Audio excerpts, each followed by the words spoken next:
In this episode, me and Dakota explore the 155-year-old adobe fort christened Fort Deseret.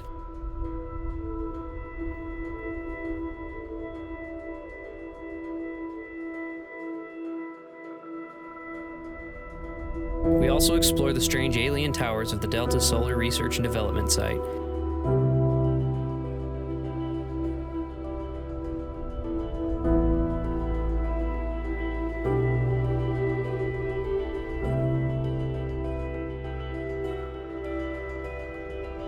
This valley will continue to produce many more episodes filled with the rich history of the peoples that settled it and fought for it.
Fort Deseret.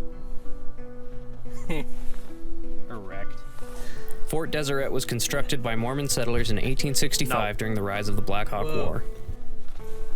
This monument is full of copper.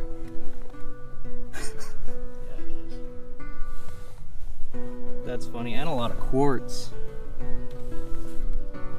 And what looks like it could be banded iron.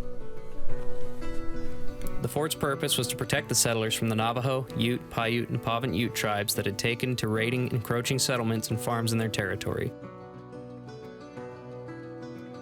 Did they just not, did they intentionally make this the most expensive pile of rocks they could find? Yeah, they did. They literally made this the most expensive pile of rocks that they could find. The fort was constructed and manned by settlers, rather than the regular army, because the regular army was in the midst of fighting the American Civil War. The roughly 292,000 square foot fort boasted 10-foot tall adobe walls that were 3 feet thick at the base, 1.5 feet thick at the top, and resting on a foundation of lava rock. Yeah, this is adobe. This is all made out of adobe. Adobe Reader.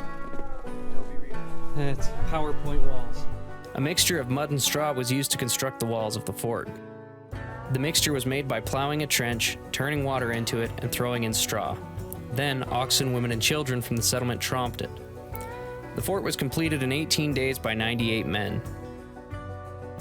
It was 540 feet square with bastions at the northeast and southeast corners, and portholes giving a view of each side.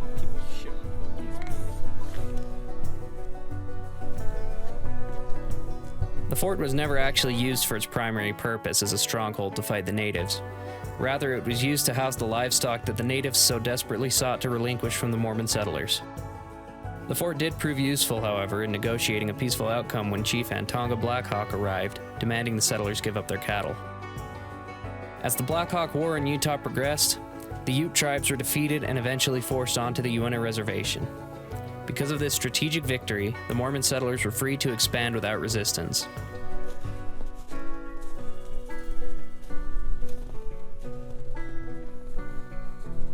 Our brief exploration brought us to the remaining bastion room and around the perimeter of the fort. Very little remains of the walls, and nothing remains within them. Several gun ports can be found within the walls, and many are still in good condition. It's doubtful that the walls of the fort would ever prove effective in holding off an assault today. Huh. Neat. Neat. Neat.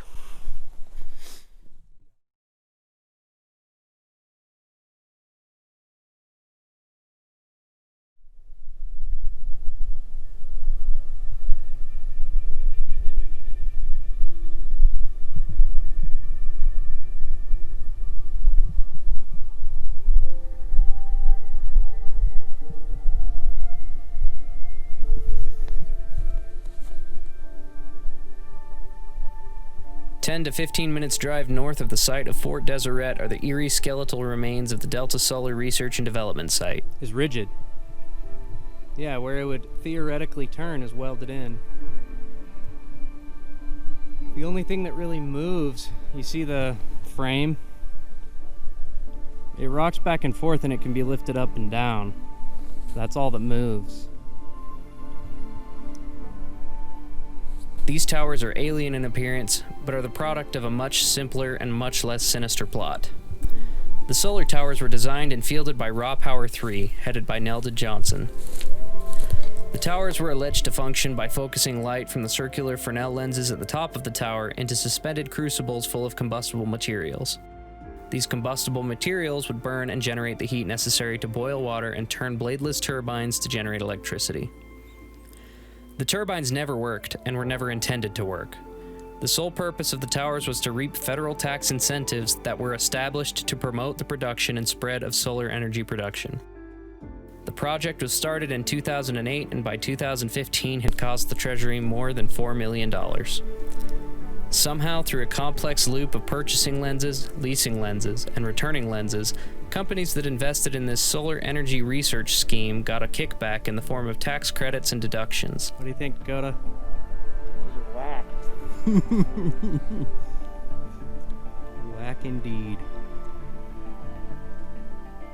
The only research and development conducted on this site was that of tax code and tax fraud.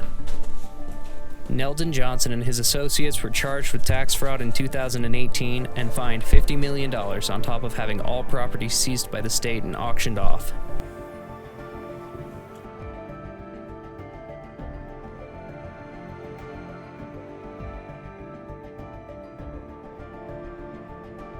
The future of the site remains a mystery. There are rumors of the site being reworked and the towers being restored. There are other rumors that the demolition of the site is underway to make way for a new solar project that will be carried out by a more legitimate company. Only time will tell. If you liked this video, check out the other videos on my Ghost Towns and Abandoned Places series. Consider becoming a patron to help me continue generating content like this. Thanks for joining us on this adventure. We'll see you in the next one.